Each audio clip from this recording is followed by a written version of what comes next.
everyone, I'm Diane Danzebrink, the menopause counsellor, founder of Menopause Support and the private Facebook group, the Menopause Support Network. I also started the hashtag Make Menopause Matter campaign in Parliament last year, and if you haven't already seen the campaign or signed the petition, I would love you forever if you would go to menopausesupport.co.uk and have a look. I am delighted to say that my lovely friend Mel is back with us. Mel is a registered nutritionist and she is going to do a Q&A with us today. So I've asked members of the support group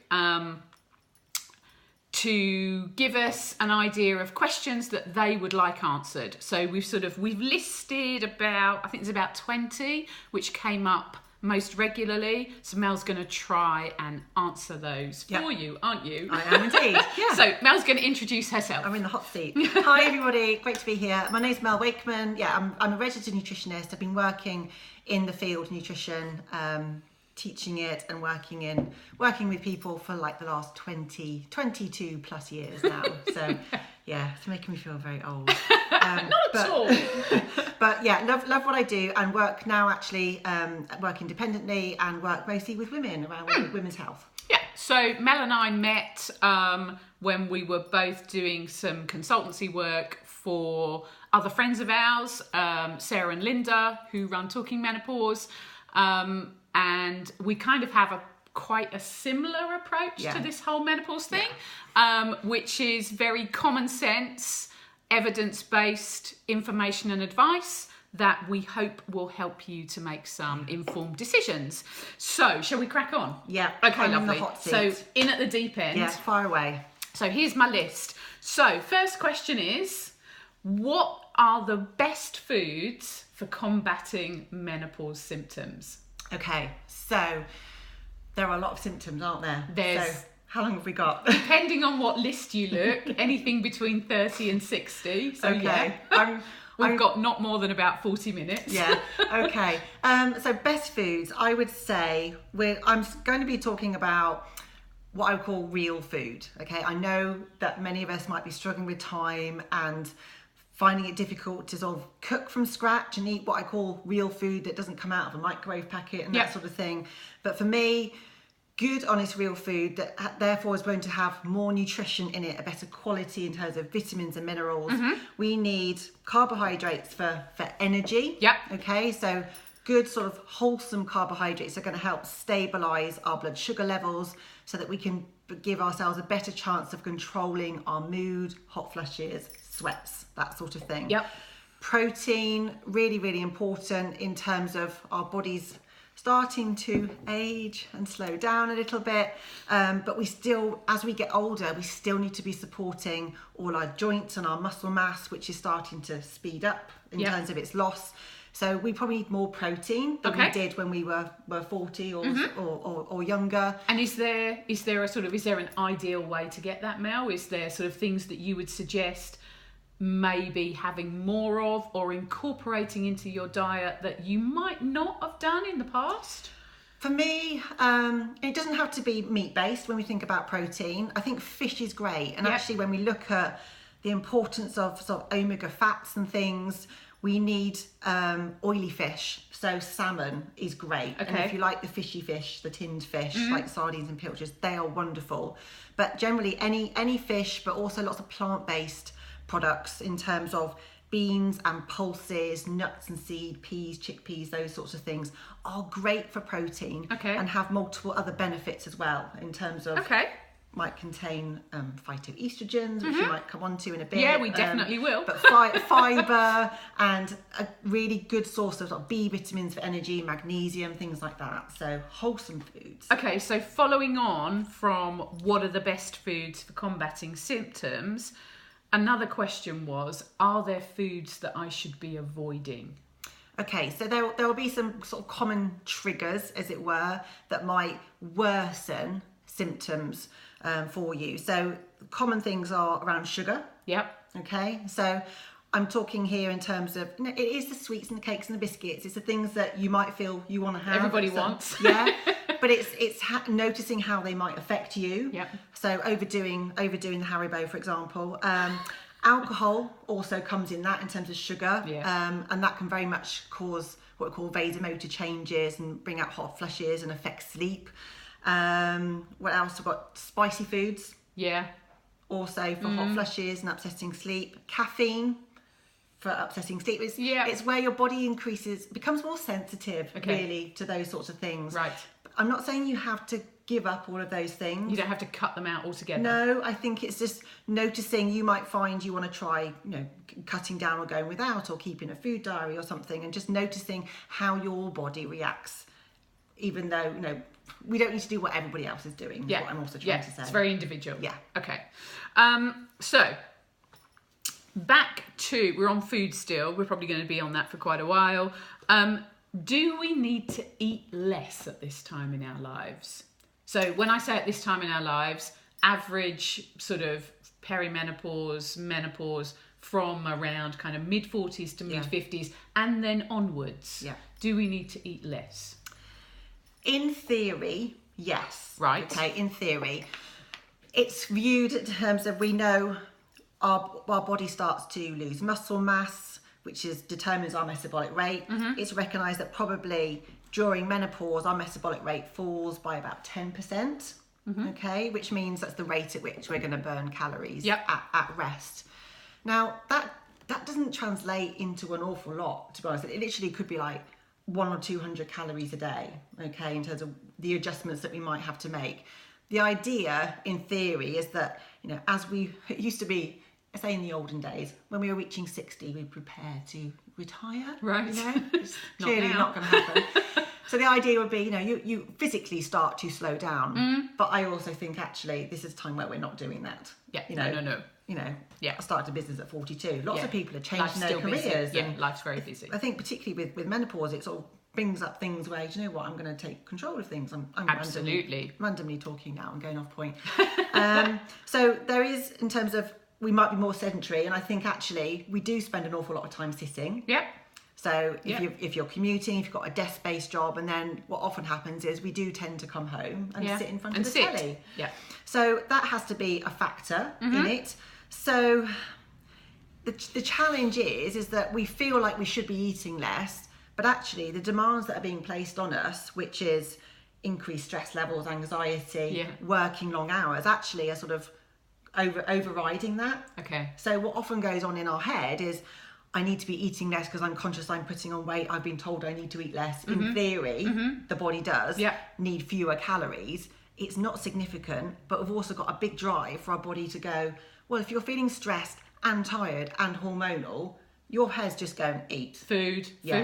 So the biscuits, cake. The reality of that in terms of managing food intake is challenging. So if somebody did think to themselves, actually, I think I do need to look at this, the amount of intake, is one of the ways, really simple ways, just to kind of reduce portion size as a starting point.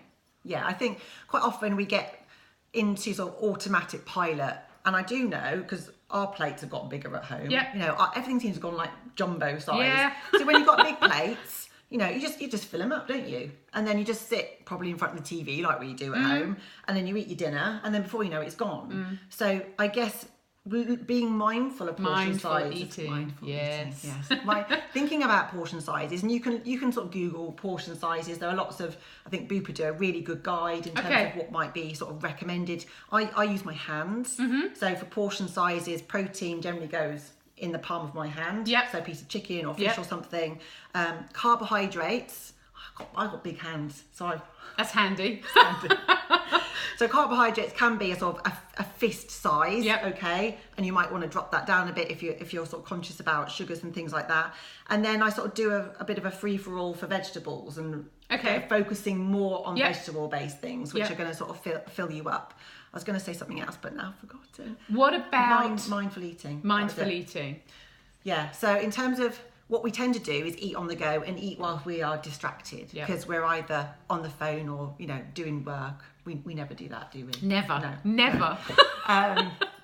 So in order to concentrate on what you're eating, that way you're going to pick up more on sort of the sensory factors. You kind of miss out on the taste as well, don't you? It's the taste, the textures, the sounds and stuff. All that information feeds into your head and goes, oh, I'm starting to feel full now. It's not just the physical idea of food being in your tummy, it's all the sensory signals. And if you take more notice of what you're eating, you might realise that, you know what, maybe I don't need to eat all of that. Maybe I've had enough. And so that rather can than help. automatic pilot. Yeah, absolutely. Okay, that brought up something as you were talking about vegetables, colours. I have heard you talk about, you know, kind of having lots of colour in your vegetables. Could you just kind of give us your sort of top tips for, you know, kind of what would be a good weekly sort of colour mix? What would be good to include? I like eating the rainbow. Okay. If you think of all those different colours. So dark green leafy vegetables are brilliant for us at this time because you've got lots of magnesium in there. You've got, now I can't remember now, I think zinc in there. You've got some calcium in there. Iron. Okay. Thank you very much. That's subtle, you can isn't it? tell I've worked with her, can't you? So dark green leafy vegetables would be sort of one end of the spectrum, and then you might sort of go into sort of oranges and yellows. So sweet potatoes, carrots, peppers, melons, mangoes, like tropical fruits, things like that. Now a lot of people are quite scared. What you just said, sweet potatoes. Yeah. A lot of people are quite kind of, oh, potatoes, chips, etc., etc. Okay. Yeah, I think so. Especially if you eat the skins. Because that's where the fibre is, and that's what's going to help delay the absorption of the sugars, the carbohydrate into the system. And even though they're called sweet potatoes have a lesser impact on your blood sugar levels than standard white potatoes. So they're really good actually. So all those colours, the oranges particularly, give you loads of what we call carotenoids, lots of vitamin A, which helps with eye health and immunity, that sort of thing. So there sort of goes greens and yellows. I can't remember a rainbow at all.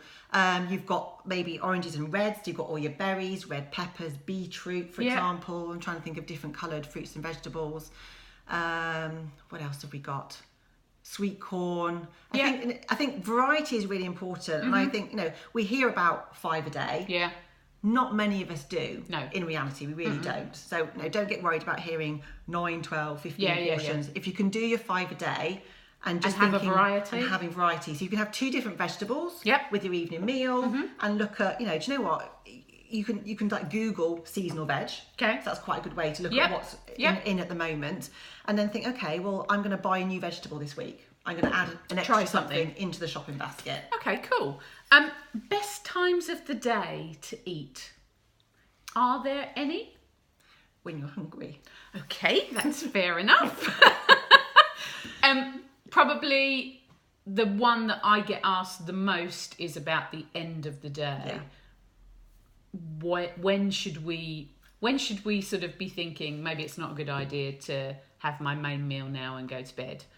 Should we be eating before 7 if we're going to bed at 10? Or it's hard, isn't it? Yeah.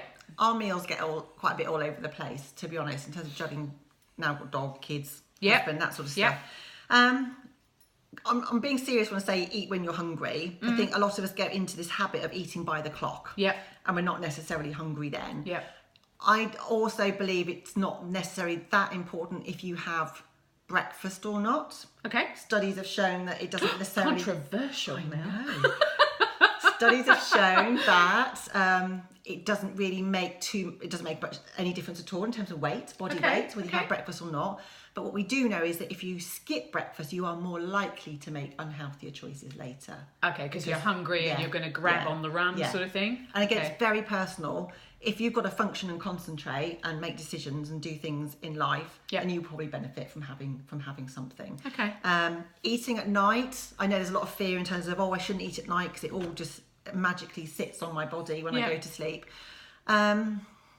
To a certain extent, I think I'd be more concerned about eating late. How does it affect digestion and your ability to sleep? Okay. So eating late might mean you're more likely to get heartburn. It might mean your sleep is more disrupted because your body is digesting. Yeah. I'd rather you eat, and let's say, if you eat an earlier tea, have a little bedtime snack if you're hungry. Yay! your bedtime snack. Did you hear that? Have a bedtime snack. Yeah, if you're hungry. What's an ideal bedtime snack? Well, when we look at sleep, we like the idea of looking at things that maybe bring in calmness and help induce sleep and help the body to relax. Yep. So protein-rich foods are quite good because they contain tryptophan. Okay. And we turn tryptophan into serotonin. Yep. Which we then turn into Melatonin, not melanin. I guess confusing my name as well. In terms of helping to sleep. So this is where we're looking at. Where are we? Like nuts and things. Okay. So walnuts are really good. Okay. High in tryptophan. Maybe like a milky drink. Nothing with chocolate on. You can have chocolate. hot chocolate. Bowl of cereal. Oh. Bananas are really good. Oh, bowl of cereal. I have a bowl of cereal. Yeah, I would have Nice. some muesli or something before I go to bed. What else have we got? Things like studies have looked at kiwi fruit. Okay. So 2 kiwi fruit have been shown to make quite a significant impact. Yeah, not feeling that. No, not a kiwi fan. Not if I could have a bowl of cereal, no. Something light and easily digestible, Okay, I'd say. Cool. Are there foods that somebody's asked if there are foods that can aid sleep? So you've just said things that are good to have. Are there specific foods that will aid your sleep, that will make it better? Or do we come back to supplements like magnesium? Yeah, et I think the protein-rich foods generally work quite well, to be honest. I think then it does come into supplements in terms of, we talked about magnesium earlier, haven't we? So magnesium citrate or magnesium glycinate could be something that would help. Cherry juice is something else. Yeah, cherries are high in melatonin, aren't they? Yeah. They're a type of, memory's gone now. Monty something. Monterey sour cherries. Yeah, those. Yeah. So they've got lots of melatonin in them, and that they eventually can be quite powerful actually as a supplement. Okay. What about foods for enhancing mood? Anything? Yeah, there's quite a lot of interesting stuff. Not that sort of spread yet into menopause, but looking at things like PMS. More generally. Yeah. And looking at low mood and depression and that sort of thing. This is where we come back to raw food. I don't mean uncooked, but raw food at its best. Yeah. And this is where generally your oily fish, your nuts, your seeds, your whole grains, your dark green leafy vegetables, all your of brain those food. foods. Yeah, they're all brain foods. I've written a mood food guide. Okay.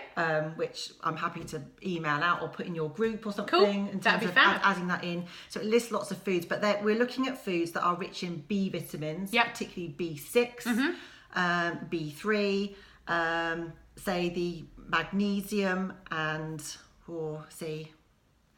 where are we going now? I've got my notes in there. I can go and have a look. But it's fine, lovely. If you've done a guide, we would love to have your guide. Thank you very much.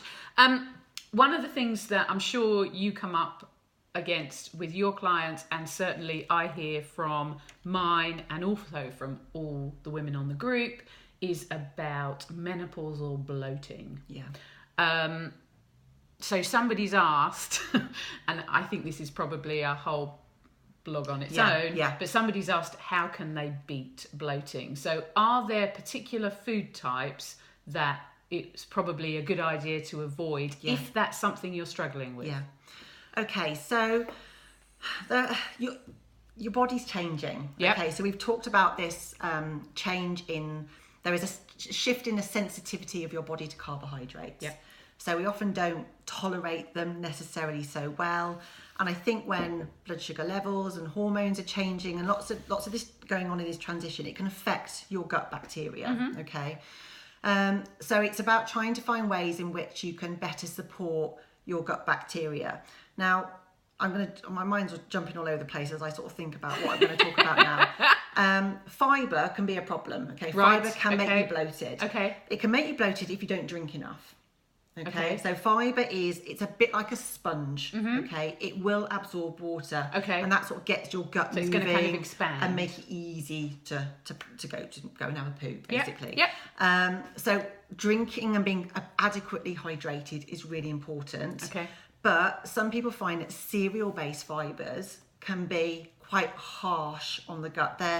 They're really not digestible. They're there to sort of bulk out the gut and make you go to the loo. It's like a broom effect, as it were. Yeah. And when we're having maybe lots of whole grain things and high fibre, high bran cereals, they're just quite hard to digest. So they can make you more bloated. Right. So foods to include instead, what I would say would be more, what we call more soluble fibre types, which are a bit kinder to the gut, easier to digest, and also help feed the bacteria in your gut. So what would they be? So they would be things like oats and carrots and apples and pears and things like that. So again, you know, I can send out some information if people want more about soluble fibre. That would be fabulous, and then we'll give your details at the end anyway, so people can find you too. I think in terms of the bacteria, lots of people I find will benefit from maybe having a probiotic. Okay. Which is the live... That was one of my questions, so thank you for coming to that earlier. So we've got live bacteria, and the idea is that it just helps to... We hear about friendly bacteria, so it's helping to re-establish the good numbers of good bacteria in our bowel, which just really keeps our digestion happy. But it also, when those bacteria are sort of living off the fibre that we're eating, they produce lots of products, and many of those not only help regulate our blood sugar levels, help lower cholesterol levels, improve our mood, but it also helps the gut sort of repair and regenerate and keeps things nice and calm. So one of the questions that came up was, is it worth taking probiotics, or do they just get flushed straight out of the system? And so I'm guessing that you've mentioned them. You probably think it is worth having them. If you're having digestive problems, and that might be bloating, cramping, I suppose what we think of might be sort of IBS type symptoms, constipation or diarrhea. It's probably indicating there's some form of imbalance with your gut bacteria. Now, if a good place to start. Yeah, and I think, you know, the idea would be that I would recommend a capsule. You see, I'd recommend a tablet form of probiotic. Because in the tablet they're protected. Right. They're live bacteria. We've got to get them all the way through the digestive system, past the acid in the stomach and into the bowel where they want to be released and to work. So don't go for those little mini yogurt drinks like the Yakult and Danone things. They're like a drop in the ocean. They're not really going to do anything, particularly if you've got established sort of digestive problems. And the other thing, I guess, is to watch the amount of sugar. Things like protein shakes aren't great for your gut bacteria, and that can contribute to bloating as well. Okay, lovely. So going on from kind of probiotics and things, somebody's asked, is fasting a useful thing to do in menopause? And you could widen that out to, is fasting a useful thing to do, full stop? So I've come across quite a lot of people who have gone, so I'll be really honest and say I'm very skeptical of the whole diet industry. I think it's all about marketing. Personally. I'm with you on that. So, you know, sort of I see certain people coming out and saying, oh, this diet works. Oh, no, I've changed my mind. Now this diet works. Now another diet works. I just think it makes it confusing and pressurised. Not just for women, for men too. No, absolutely. Thoughts on that, Lovely? I'm an anti-diet nutritionist. Okay. I love it. And I know in terms of, there are, you know, lots of women at this time concerned about, you know, weight gain and bloating and what the hell's going on with my tummy. Diets, they don't work. They really don't. And I know there'll be women out there who are saying, well, I've done this and I've done that. It worked for you. And it's kind of, well, good for you, because you must be very fortunate because you're in the minority. Is it not really, at its very basic level, is it not really about less in and more out? Is it not you eat a bit less and you do a bit more exercise? In the very basic form. In its very basic form. And I think that's what people, it almost sort of perpetuates the idea that it's really simple, therefore. Because you just eat less and move more, don't you? And that's not what happens. Because when we start to cut back and restrict calories or food groups, and you will start to lose weight. That's not rocket science. It's, you know, it's the first law of thermodynamics. You eat less and you move more. Your body will lose weight because it has to burn its own stores.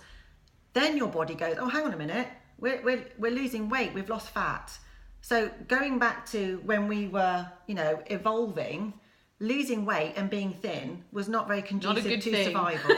Yeah, you know, so, and our body hasn't changed like that. So when we cut back, what happens, there's two key things that happen. A, our metabolism drops further, and B, our appetite increases. Yeah. Because we're losing leptin because we lose fat, and that stimulates our appetite to go up in an effort that we'll try to eat more to go back to our starting So weight. essentially the survival instinct kicks in. Yeah, totally. Yeah. So what we do know in terms of dieting is that it will not work for the majority, that 97% of people will put the weight back on in 5 years. Makes it a good business to be in, though, doesn't it? As far as the diet industry is concerned. It's cracking for them, but for me, that I'm hugely passionate about that in terms of, no, because it not only messes with your body and screws around with your metabolism, it messes with your head.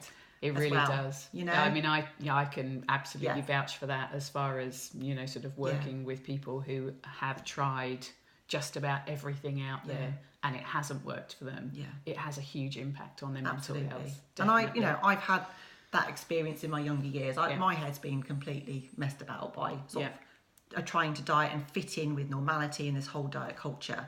So and also what we need to recognise is that I genuinely believe it causes more harm than good. Yeah. So even though you might get a temporary weight loss, it will come back, and that encourages weight cycling, this whole yo-yo thing.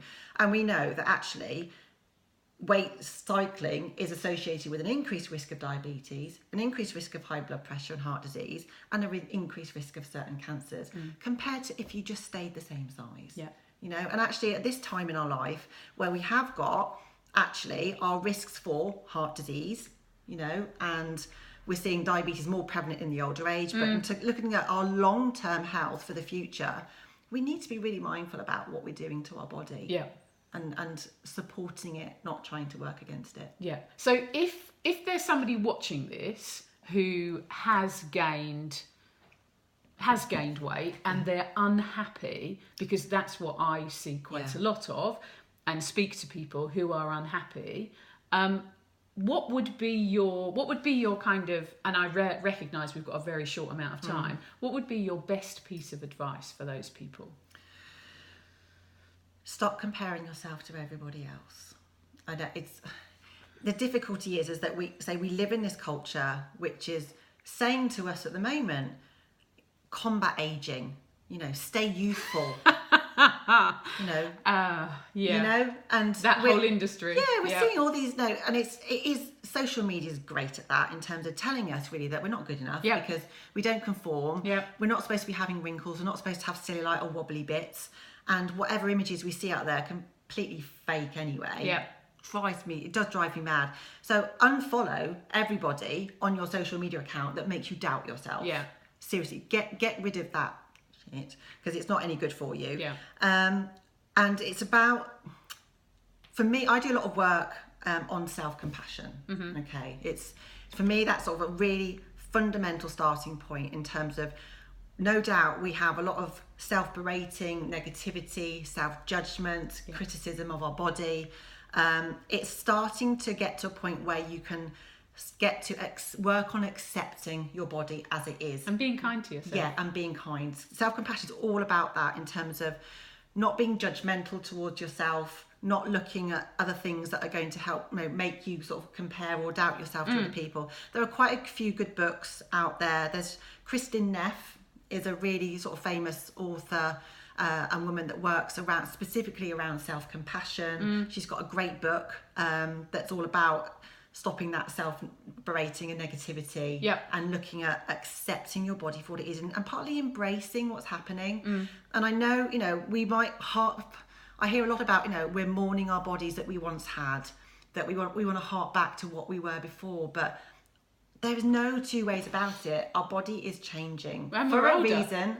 And we sort of have to go along with that. We can't really think that we can't fool our body into thinking we're not hungry. We can't force it to do things it doesn't want to do. So we're a little bit at its mercy.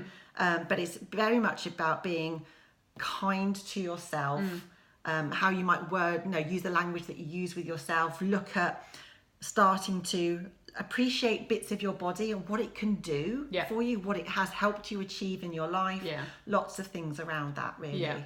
So from a very practical point of view, for somebody who does believe that they are overweight or has gained, let's say, a couple of stone, and is thinking, okay, well, I'm probably never going to be that size again, but I would like to try to lose a little bit of this. You were talking about in the vlog that we did a little bit earlier about, you know, kind of having as balanced a diet as possible, etc., about keeping a food diary. Would they be sort of the kind of things that you would be saying to people? Start to look at what it is that you're eating, start to look at, you know, sort of how balanced your diet is, what kind of foods you're consuming, what it is you might be able to cut out, maybe what you're having a bit too much of. Would that be sort of where you'd start? Self-awareness is so important. I think, you know, we get carried away by life, and a lot of times, say, we're eating on the go, or we're focusing on something else. We don't really take notice of what we eat during the day. We'll forget maybe the little snacks and nibbles, or we'll forget how many glasses of wine we might have. You know, it's easily done. And so I think, you know, for me, there's nothing wrong in wanting to lose weight. But it's being very, very sensible, not putting too much pressure on yourself to do it. And I think it's looking beyond that weight loss as well. You know, the number that it says how heavy you are on the scale you're not identified by that number. It's not you. It's not you. Exactly. You are so much more than we that. Are fingernails. You are not fingernails. It's that sort of thing. And I think it's looking at the reasons why you might want to, you know, lose a bit of weight and get healthier, what that means you can do. So you're building up a bit more of a driving force behind, in terms of having reasons to do that. And then, look at what you're eating, look at your activity, but be realistic about the changes you might want to make. The last thing you need to do is think, right, okay, as we often do, you know, right, I'm starting on Monday, that's it, I'm going to walk every day this week, I'm going to cut out all the junk food, I'm going to have nothing pleasurable in my life whatsoever. And then, hey presto, 7 days down the line, you're like, I can't do this. So it's very small little changes. Okay.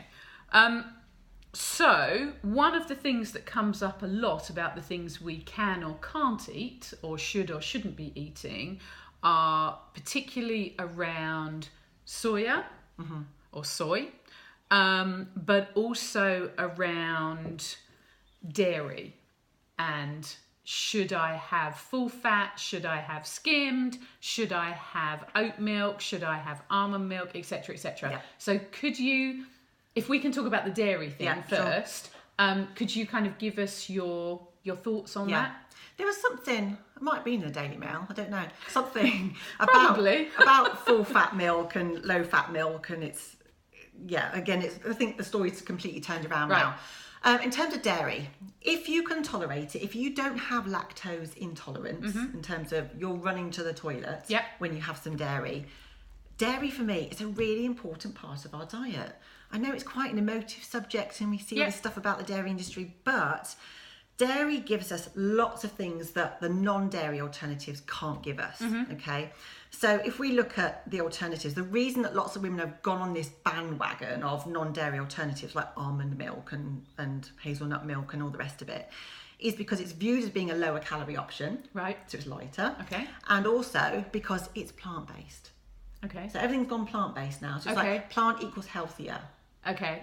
Like natural equals safe. Yes. From which we know it doesn't necessarily. So with these, basically what happens with these nut milks, is let's say almonds, they'll take like a handful of almonds, they'll soak them in water, they'll blitz them up, add loads more water, filter it, and that's your almond milk, which is essentially nut water. So I'm drinking almond water. Yes.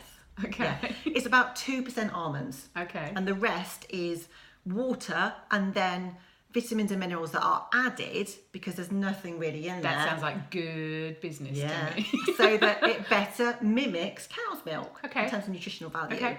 Now, does it? No. Right. No. So they'll add calcium because, even with almond milk, almonds are great for calcium. There's diddly squat almonds in there to give you any calcium. They'll add maybe vitamin D. They might add some omega fats these days. That's about it. Okay. So in the non-dairy milks, there's no protein. Okay. Now we need protein, definitely. So our muscles are degenerating, if I use that word. We need protein. There's negligible protein in there. And there's no iodine. Okay. And what we know with iodine is that it supports our thyroid gland, which regulates our metabolic rate and keeps our metabolic rate going. So we've noticed that with this whole sort of mass movement of going towards the dairy industry, that women are putting on weight because they're lacking in iodine and their metabolisms are dropping. Okay. Yeah, it's really interesting. Oh my goodness, that really is a whole thing on its own. So cow's milk has lots of protein in it, B vitamins, iodine, vitamin D. Yeah, it's really important whether that's milk or yogurt. Okay, so with milk, does it matter if you have full fat, semi-skimmed or skimmed? No. In terms of nutritional value and all the goodness in there, no. It's the fat content. It comes down. Yeah, it comes down to preference. Okay. To be honest, I have quite a lot of full fat milk because my little boy's 6 and he's still on full fat milk. So I will cook with it. Yeah. I have it in coffee, but not in tea. It's not a high fat food. Okay. Even though we think no dairy, full I think fat. it's the terminology, isn't it? Yeah, it's not a high fat food, and I think that type of fat actually can help give us what we call a satiety factor. It can contribute to feeling fuller. Okay. So therefore, it can help with sort of regulating our energy levels and stop us grazing. Maybe it's more filling. Okay. In that respect. So I'm quite a fan of full fat milk, but if you don't like it, that's also fine. Okay, that's really helpful. Thank you. Right. Now, no. But I know that this could take a long time, and I'm being really mean by asking you to put it into a couple of sentences. The whole soya debate. So, I'm sure that you're aware within the world of menopause that there has been much debate about whether whether it's healthy, full stop, but whether women who have had an estrogen receptive cancer can use soya or not. If you don't have yes and no answers or simple answers, then that's fine, lovely. We'll just read something that you've written. But if you do, it would be really helpful for all the people that asked. Yes. Yes, they can. Yes. Yes, they can use it definitively. Yes. Okay. Yes. I know there's been a lot, it's a bit like HRT, isn't it? There was loads of bad press. Yeah. And studies misconstrued and data swirled around. Badly put together. Yeah. So there were some studies that looked at animals and they looked at pure soy supplements, like mega doses. Is soy and soya the same thing? Yeah. Okay. Exactly the same thing. Yep. And what we're looking at are the isoflavones. Yep. Okay, the phytochemicals in the soy. That's what we're interested in. And these animal studies showed that there was maybe an increased risk of cancer in these animals, and therefore that immediately got transferred to us humans, even though we as humans metabolize soy and these isoflavors entirely differently. And we have them from foods, not supplements. So it is safe. We know that soy products in moderation, can be beneficial in terms of heart health, gut health, thyroid function, and also in terms of breast cancer risk. It can even reduce the risk of breast cancer returning in women who have previously had cancer. Okay. I have written a blog. It is on my website. Fabulous. Which is called Straight Talk About Soya. Excellent. Love it. Fantastic. Somebody has asked if they can take flax seeds and or maca alongside their HRT. Yes, I'm doing well with these quick answers. You are? Yeah. You are? Yes. There isn't any interaction, particularly flax seeds I think are great. Okay, they're rich in omega-3s, high in protein. They're a great way to sort of sprinkle on your cereal and get some extra goodness into your diet, so that's great. Maca, otherwise known as ginseng, is often taken to suppress appetite, help with weight regulation. Honestly, I don't think it works. Okay, good. Marvellous, thank you, my love. Okay, so should we be taking calcium supplements at this time in our life? Now, Mel and I did a sort of precursor to this, where she talks a lot about calcium and vitamin D. Quick fire, should we? I think so. Yep. Yeah. Okay. We need more at this stage in life, and I think our diet because of limitations. I think just going back to the dairy thing and maybe not having the foods in our diet that are providing enough calcium actually means that we would benefit from that. If you take it alongside vitamin D, that will help ensure that it gets absorbed. Okay, and back to the foods, lots of people have asked, they've said they know that they go for sugary things when they're craving. What can they substitute with? How can they avoid sugar when they're craving? What can they sort of have in their store cupboard or in their handbag probably as a sort of substitute? Yeah, I think, you know, when we're wanting sugar, it may well be a reflection that we are feeling tired, maybe a bit stressed. Yeah. Who knows what you might have eaten beforehand? You know, it's a tricky thing with sugar. So we're being told by our body we need some quick energy in order to sort of keep the body going and give us a boost. So we're probably wanting some form of sugar. Right. Our body's not stupid in terms of we'll try and fool it and go, oh, I'll have a glass of water. Yeah. And it'll wake up in 10 minutes and go, no, honey, no, that's not it. So you could go for dry fruit options. I guess what we're looking here is what's the better option. So you could have chocolate and sweets. Yep. Now there's no goodness in there whatsoever. But you could have, apart from the emotional side, but you could have some dried fruit. You could go for, you know, some dried mango, dried cranberries and apricot, do like a little mixture of things mixed with nuts. Yeah. So the protein and the fibre in the nuts sort of slows down the sugar entry. Yep. You can get these little sort of like naked bars, like little raw foods. Oh, the raw like, fruit bars and things. Those sorts of things. Because I think sometimes you do want something sweet, but at least that's going to give you some fibre and some goodness. Yeah. Rather than thinking, I can't have it, I can't sugar. have it. Yeah. Or just get the sugar bowl. Yeah. But I also think it's also looking at wider things like how often you're eating. Are you having enough sort of protein and whole grain foods to help stabilise your energy level? How are you sleeping? How are your stress levels? All those actually come into play when you're looking at sugar cravings. Okay, perfect.